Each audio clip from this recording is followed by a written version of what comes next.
Hi, I'm Sandy Barker, president and co-founder of Gold Rush Cure Foundation. Welcome back to Rush Podcasts. This episode is special because not only are we in Washington, D.C. for our 2022 CureFest advocacy trip, but because we will be joined by an influential leader tasked with the mission of coordinating collaboration between hundreds of childhood cancer advocates as well as nonprofit organizations in the fight against childhood cancer. If you've ever wondered how many nonprofit advocates and foundations can get together and make a difference, you're going to hear that answer today from someone who's doing it every single day. I'd like to introduce to you Mandy Spielvogle Powell, who is the managing director of the Coalition Against Childhood Cancer, also known as CAC2. Welcome. Thank you so much for having me. Super excited that you're here. I'm very excited to be here. Before we get started, I want to know more about you. Sure. But I also, a lot of our interviews are about our childhood cancer heroes. Absolutely. And I kind of want to ask you a question along those lines. What childhood cancer hero or story or just person in general got you connected to, the cause, and what is still keeps you going and is near and dear to your heart? Thank you for asking, because the heroes are the reason for every day, every moment of everything that we do. And so I have two answers, and I hope that's okay, because the first heroes that helped me be connected, their names are Hannah and Riley. One just recently graduated college. The other one is a senior in college. But I met them when they were teens and hosting a fashion show to benefit a pediatric cancer nonprofit. And it was my first experience attending an event. I've been doing some volunteer work and supporting some other efforts, but it was my first time at a live event. And I watched these two young women take the stage in all of their glory and share their story with a room of probably 500 people. Yeah. And then usher, this is the part that still gives me chills today because I can see it in my head.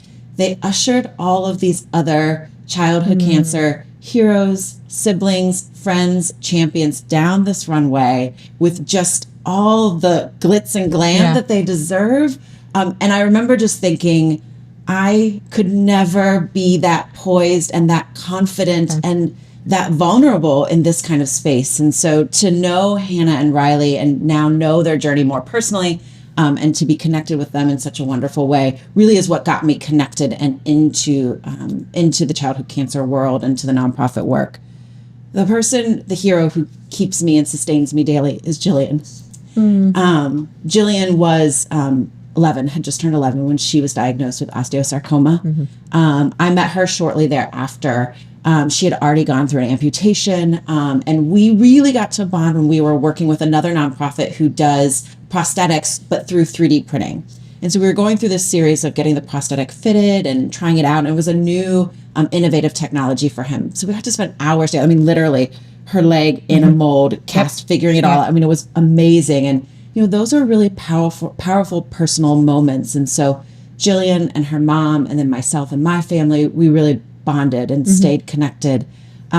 We lost Jillian in 2019, but her smile is burned in my brain. She drives every decision that I make, and I am grateful for her influence, and she will forever be one of my most dear heroes. I want to hug you. Because if you're just listening, you can't see this, but there's tears in her eyes. Absolutely. And you can hear it in her voice. And this isn't a job. This isn't a job for her. I mean, this is your heart. And that's why you're so priceless in this position that you have, because this isn't just a job for you. You're in it. Oh, I know. I mean, we're in it for the families. Yeah. For these incredible, powerful, life-changing people. Yeah. And I can see them all running through my head. Yeah. But when I think about how this is personal. Yeah. This is not work. This is personal.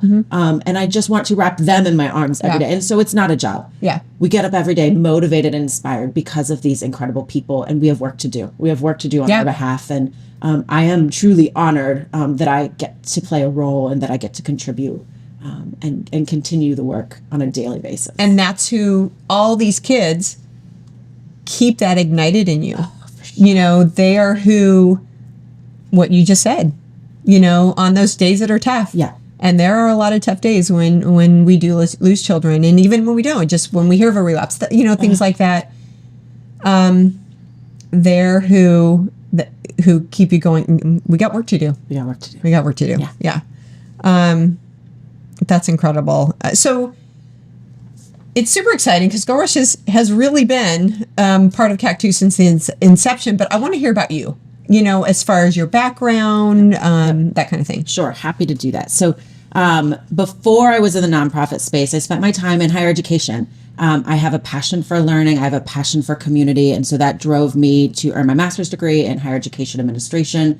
I spent 15, 17 years working with students, really focused on the out of the classroom work. So how do you build community? How do you develop leadership skills? How do you be successful in college and then transfer all of that out of the classroom experience back to the rest of your life? And that was really meaningful experience, particularly when I was working with at-risk students who really weren't sure how they were ever going to navigate college. I mean, semester to semester, year to year, that was a real challenge. It was through that I met the founder of the organization I previously served, Nelly's Champions for Kids, NC4K, because she showed up as a 16-year-old who had started a nonprofit. And as I mentioned, I love learning, I love leadership, and I love community. And so I was like, oh, I've got to learn more about this. And so participating and getting to know her, and really we actually bonded over the leadership experience, because I think that's a piece of the nonprofit world where you show up and you're like, these are the gifts that I have. Now how can we nurture them? And so there was this great marriage, I think, of interest and need that we were able to bring together. So I live in Columbus, Ohio, so just to share some personal things. I've got 3 amazing kiddos of my own. I've been married for 21 years. And, you know, and truly this has been a full family investment. We're all as equally invested. It's been really interesting watching my daughter, my middle child, transition to high school, because her student government does fundraising for a nonprofit that serves pediatric cancer families. And so she gets to share and educate and help her peers understand. And so when I think about the interconnection, who am I? I'm a mom who loves the work that we're doing, who is committed to community in any way that we can find it, and super grateful that my family is right there with me every step of the way. So your background, you've always served the underserved. You've always served the underdog, the you know, kids, and even in different capacities, you've been there to help, you know, these kids who are in challenging situations. I think it's beautiful. So this is such an organic step for you, you know, even though it's different work, it's kind of still similar work, you know? It's so connected. Folks are often like, how in the world did you move from working at a college to doing nonprofit work? I'm like, it's not as far a leap as one might think. It's really interconnected and the skills are transferable, but really I do think that it's just my calling to serve and my love of people and support and seeing the possibilities. You know, I'm not about seeing limitations. It's about, okay, there's a challenge. Let's face it together. Let's link arms and work together. That's beautiful. Because I mean, I think as a child of cancer parent, you're seeing just all the obstacles a lot of times.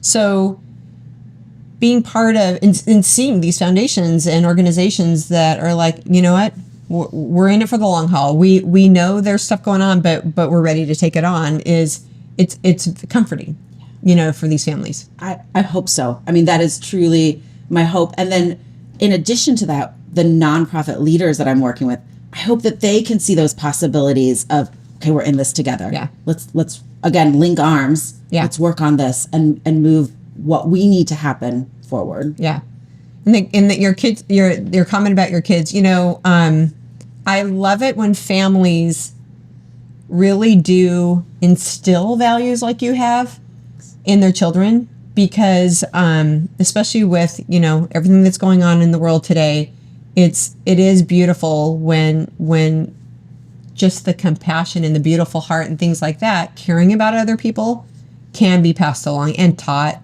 And you're a great example of that to your children. It's beautiful. Thank you. I appreciate that. I mean, they're wonderful and they've soaked it up. And I think probably being a young person who has a parent who's doing this kind of work, who is, so many families don't have a choice about their role in the community. And we show up by choice and with passion and love. And the fact that my kids choose to do that alongside me, it means the world to me. Yeah. I'd be very proud of them too. So tell us about CAC2. Sure. The organization, I mean, way back, you just said it's 10 years. I can't believe it's been that long. I mean, that's where I'm starting to feel my age a little bit. But how does it play a role in the fight against childhood cancer? I was kind of saying, I remember when Jeremy and I were we were on an advocacy trip to DC, and Bob Panuski and Joe McDonough said, hey, I have an idea. Can you guys come to this meeting? And they proposed it to a small number of us, and it was about CAC2. And now look at how much you guys have grown, all you're doing. So tell us about what you guys are all about. I would love to, because this is incredible to me. And this is why I showed up to CAC2, because it's this idea that, again, when we're all working together with like-minded values, like-minded initiatives, we can accomplish more. So CAC2, we're a coalition, and that's a really important and I think unique aspect of the work that we do. We bring all kinds of different types of organizations and individuals together to do work in, I'm going to go through them, but our 5 key pillars. But this idea that when we work together, we can accomplish those things that we could never accomplish on our own. And so we organize those collaborative efforts through family support, research and treatment, survivorship, advocacy, and awareness. And that really does cover the comprehensive landscape, I think, of the community. And our members are then able to drive the things that are important to them to work through study groups and say, okay, how do we understand this issue to exist? Now let's do something about it. And so, being represented by childhood cancer nonprofits, for-profit organizations, individual advocates, students, I think that's a really powerful and healthy mix, because you're looking for that diversity of perspective. You're looking for that diversity of experience, so that when you're doing collaborative work that has the potential to impact the entire community, you want to have all of those tough questions raised. You want to have that hard work done in a really thoughtful and perfectly challenging way, so that what you produce is the best version of what it can be. And so CAC2 is all about that. We put the kids first in everything that we do. That's a really important thing. And we do that in a way that's collaborative and mutually beneficial to all of us. Okay, so that leads me to another question. Sometimes collaboration is hard. I mean, when you have a lot of organizations, and each organization is, sometimes we're protective of our supporters, and not everyone plays well in the sandbox. Hopefully you would think, we're all in it together. We're all in it for the same end goal, which is to help these families, who are going through that, to whatever we have to do to help. What do you find that sometimes where sometimes collaborating is a little bit more challenging, or do you not see that much with childhood cancer? No, it certainly exists. It is a reality. And I think it is why the work that we do has so much potential, because part of making collaboration work is helping folks understand where and when and how to be protective. Our work is for the kids. Our collective work is for cures and better treatments and all of those things. That's what our work is. When we are able to find ways to, for example, say our values in front of every single meeting, so that we are clear and grounded in what is most important to this collective group. When we're able to set expectations. This is what I'm never going to do. I'm never going to ask for your supporters list. I'm never going to fundraise in a way that's competitive to you. I think being really clear and direct, because the inner monologue that is telling us all the reasons that we need to put up our guardrails and be protective, if I can speak our truth, if I can speak how collaboration can work, then maybe you'll at least peek over the fence and pay attention. And that's really, I think, part of the process is piquing folks' interest enough that they'll pay attention, and then demonstrating how it works. So for us at CAC2, one of the things that we're really proud of is our project incubator. It's a system through which members can put forward projects that are important to them. They've already done a study group and spent some time analyzing it. And they say to the membership, this is something we think we should be collectively, collaboratively doing. What do you think? And then the members vote. And if they vote affirmatively, we move forward. Well, in our 10 years, we've completed 9 out of 9 projects in that model. That's incredible. And we're working on number 10. It's, I mean, that's the stuff that blows my mind. So sure, do people show up scared, protective, nervous, apprehensive? Yes. But I think when they peek over that fence and see... You diffuse it. You diffuse it. Yeah. Because the evidence is right there. Yeah. And then when anybody's been involved, even for a short time, you realize they're just wanting to help. They're just wanting to combine all of our efforts together so that we can all be more effective. That's exactly right. So yeah, I would hope that people don't feel threatened, because that's not what you're about. Is not quite the opposite. Yeah, the antithesis of it. Absolutely. For sure. Yeah, I agree.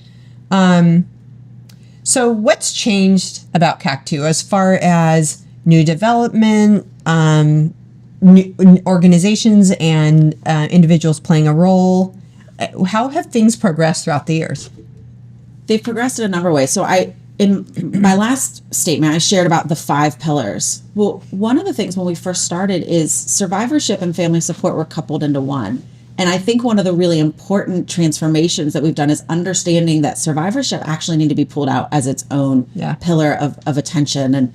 And we did that. And watching that group really thrive and take on 2 really significant projects right now, I think demonstrates that, again, when you're paying attention to the evolution and the growth of the work that you're doing, you can then organize yourself in a way that's most effective. And so I think moving survivorship to be a standalone pillar for us is absolutely one of the ways that we've changed.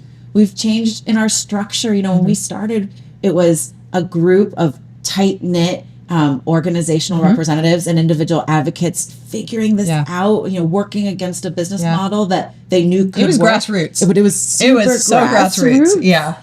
And now, you know, within the last 18 months, we've grown to shift the structure of our boards. We went from having a president to a board chair with, you know, a term that revolves. They've hired me. I'm the first full-time employee CAC2 has hired. And I think that's a really significant accomplishment for the organization. And it absolutely blows my mind what was able to be accomplished without having any full-time staff.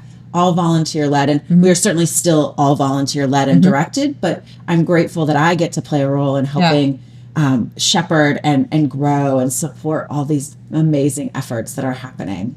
Well, and it's got to be exciting to see just how things are moving. Oh my gosh. I mean, because things are moving, So you know? fast. Yeah. Yeah. I mean, you know, that's where all the, you know, blood, sweat, and tears that you're putting in, you see the fruit of your labor. Absolutely. You know, and that's so satisfying. What can people do to support CAC2? Not just organizations. Yep. If you can give a plug for how people and supporters and just anybody, organizations could help you guys, what would that be? One of the best, I mean, it's like the crown jewel, I think, of our organization is our fact library. And we talk a lot. It's a great one. It's a great because there's resource. A lot of skewed ones. Yours is very good. Thank you. And our fact library team works very hard to make sure that all of the facts that we document are vetted, verified, referenced, and accurate. And they do that on an annual basis. And I think that's really important. We share across the community, we share a lot of facts and information. It is very important that we are sharing accurate information when we're proclaiming it out to the community. And so I would strongly encourage any advocate out there, again, individual or organization, to use that as a tool, reference it regularly. It is powerful. Those facts are stunning. They're really important. And so that's something anyone can do, whether they're a CAC2 member or not. The other thing that I would say that's really important is our Hope Portal. This is an online searchable database where families can go to seek out the resources that they need from a group of vetted nonprofits across the United States, and we have some in Canada as well. And it's this idea that I can say, okay, I live in Ohio and I specifically am looking for financial assistance. Who might be able to help me either from a national organization or from a local organization? You don't have to be a CAC2 member to participate in that. And we are working on improvements literally every day to make it easier for families to navigate and to use that resource, because we want to take one burden at least off of their, when they're searching, Googling, trying to find what they need. So that's another really important resource. So share that with folks who might need it. Participate if you can.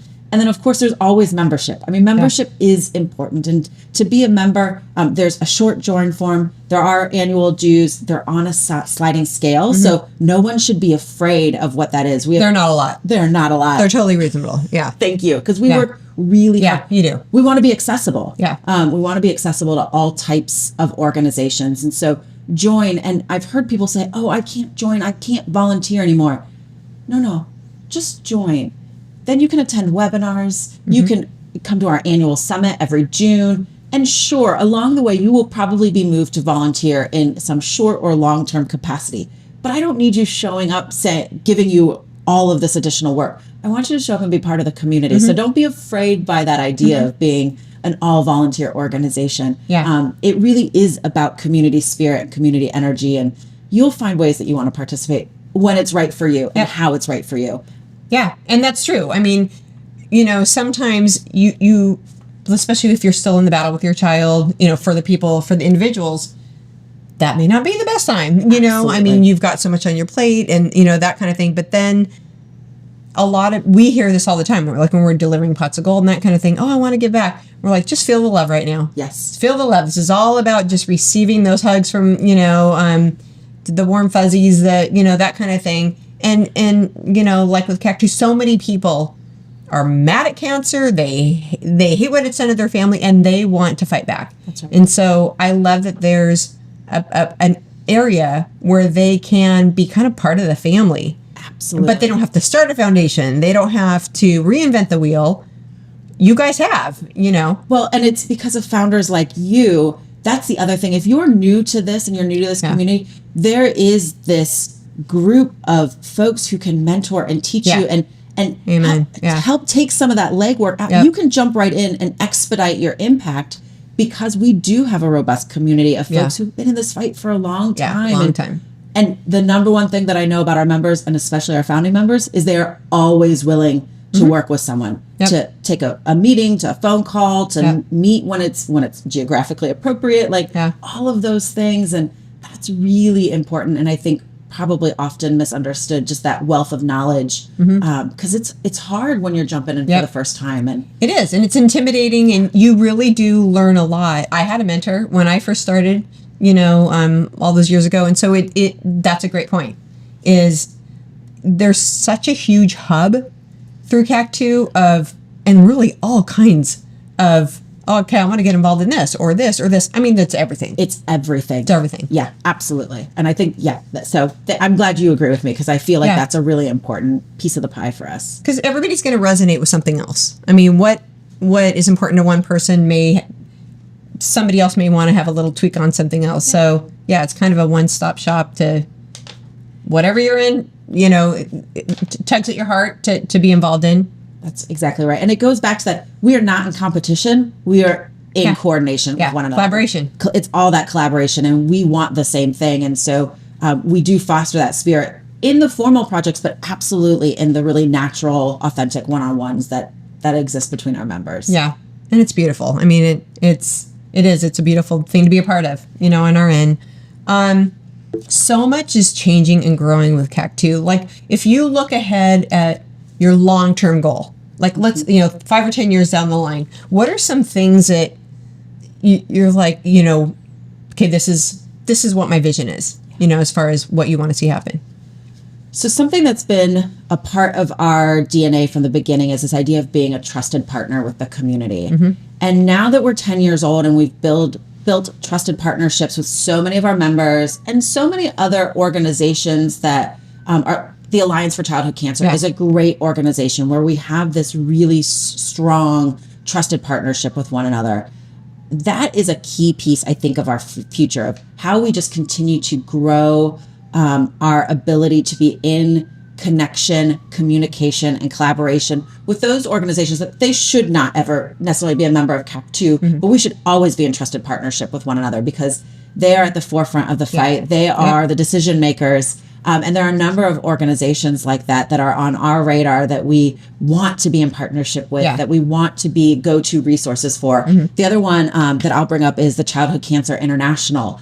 So this is an amazing organization that is in Europe, but brings international partners together to do this same idea. And so we're really lucky to be a part of that and understand the power that that trusted partnership can bring. And so again, in the United States, but also I think internationally, it's really important for us to have our foot on the gas when it comes to meeting people, connecting and forging these kinds of relationships, even when it's outside of a formal membership. I think that's a huge part sharing of wealth. Oh my gosh. When you, it's almost like COG, Children's Oncology Group, all these different doctors in hospitals sharing data that is it's just going to help. Absolutely. Better treatments and better therapies. It's like that. The more collaboration you do with some of these different, organizations and stuff, it's just going to benefit, you to be a better foundation and help more people. Yeah. Which is beautiful. It's wonderful. I think it's really powerful. And, and then that impact all the way, and one of the ideas that we've thought about moving forward is,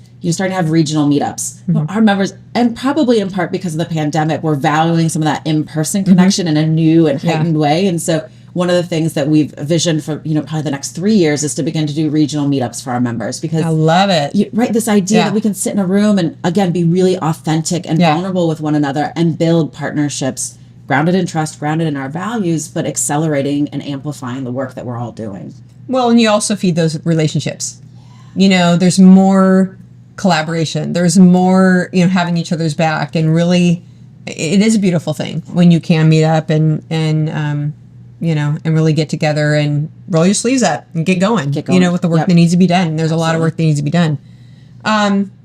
So regarding engagement for CAC2 and other organizations on the Hill, like local and state governments, that kind of thing, for awareness and research and that kind of thing, where are things now? As far as is your focus more awareness or like that kind of thing, or is it just everything that because there's so many organizations that bring so much?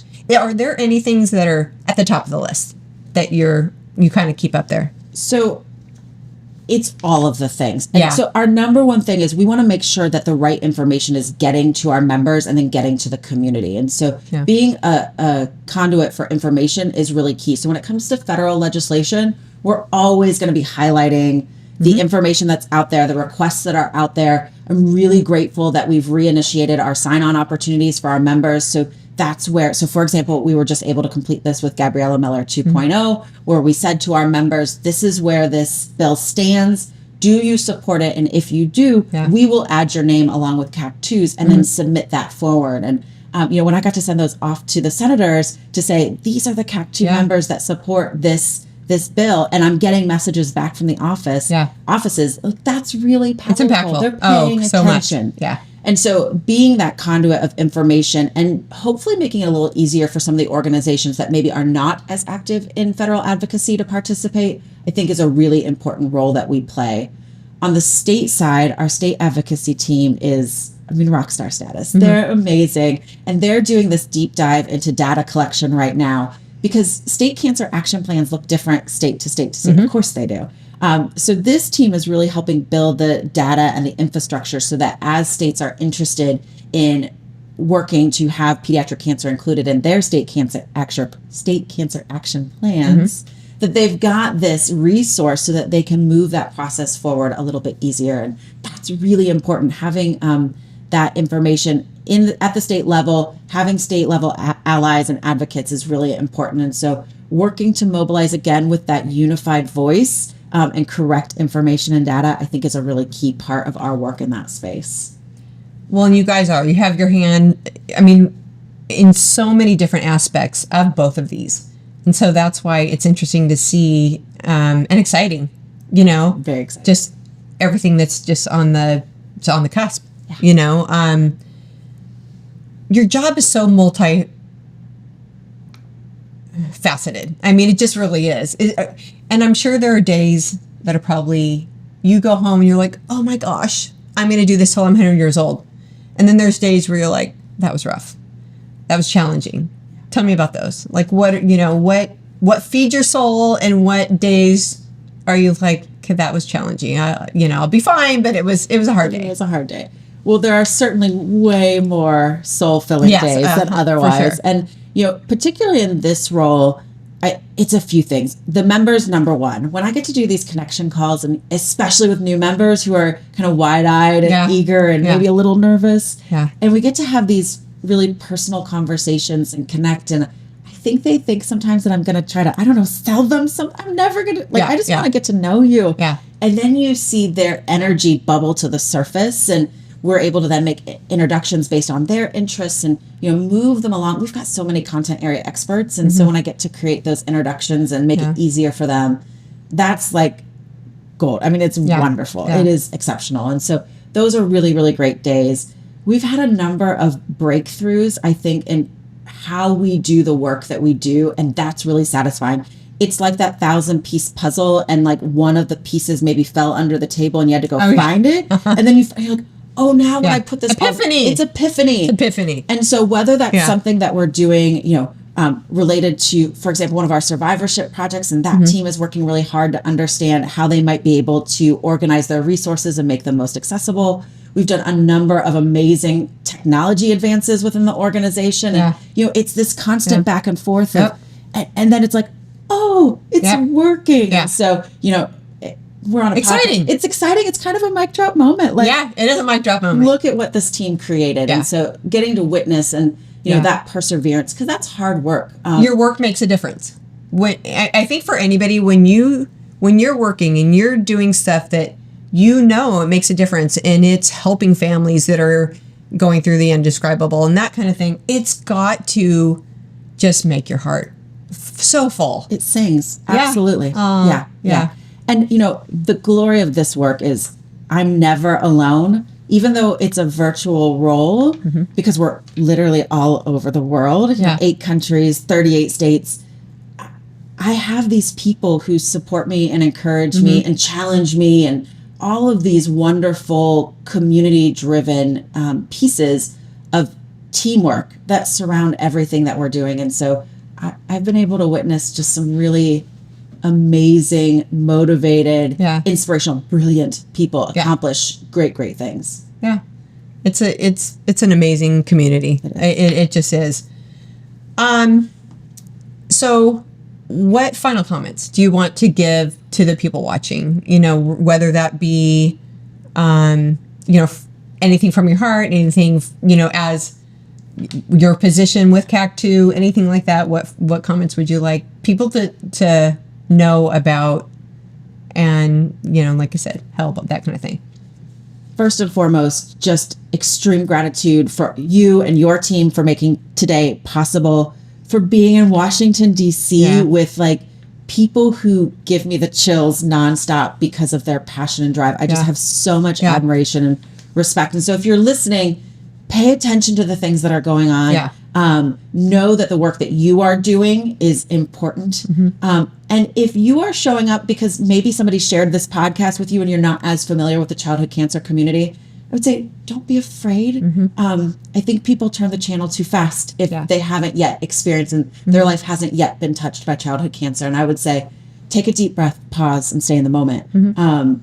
This work requires all of us to show up. And if that's joining an organization like CAC2 or volunteering with an organization like Gold Rush, take a moment, pause, and show up, even just once, because you'll probably want to come back, because the power and just awe of this community, it really will change your life. And so I hope folks hang on to that. I hope folks who are doing the work know how many lives they're touching. And we don't say thank you enough. And know that there are thousands and thousands of people, me being at the top of the list, thanking every advocate who's out there doing this work day in and day out. Okay, that's a mic drop statement. Those of us who have organizations know, it's a butt ton of work to have them. It's great. It's rewarding. We love what we're doing, and we will do it. It's a lot of work, though. And, so thank you. I kind of second that. I know so many different people that are founders of foundations and volunteers and board members and everything like that. No one, a lot of founders get the credit, but I'm telling you, can do nothing by yourself. I mean, really not much. It takes the support of our volunteers and our board members and everything. And I'd say what comes to mind when I think of CAC2, having done advocacy for a long, long time, there are power in numbers, guys. There are power in numbers. You can do way more together than you can by yourself. If you're a foundation, you're going to do a lot more joining a foundation, joining an organization like CAC2. If you don't have a foundation, you're going to be able to do a lot with an organization like CAC2. So I do encourage people out there to really check out CAC2 and be involved and join efforts, because there's a lot you can do. And there's so much good work being done, and we always need more help. So thank you so much for joining us today. It was such a treat. I have so much respect for you and just gratitude for you, and I really just everything you're doing, not just for the childhood cancer community, but just everything you're doing with CAC2. So thank you for joining us. It was a pleasure and an honor, and I adore you and the work you're doing. Thank you for changing the world for the better. Thank you. And like I said, everybody check out CAC2, get involved. You won't regret it. Until next time, everybody, thank you for joining us for the Rush Podcast. Take care.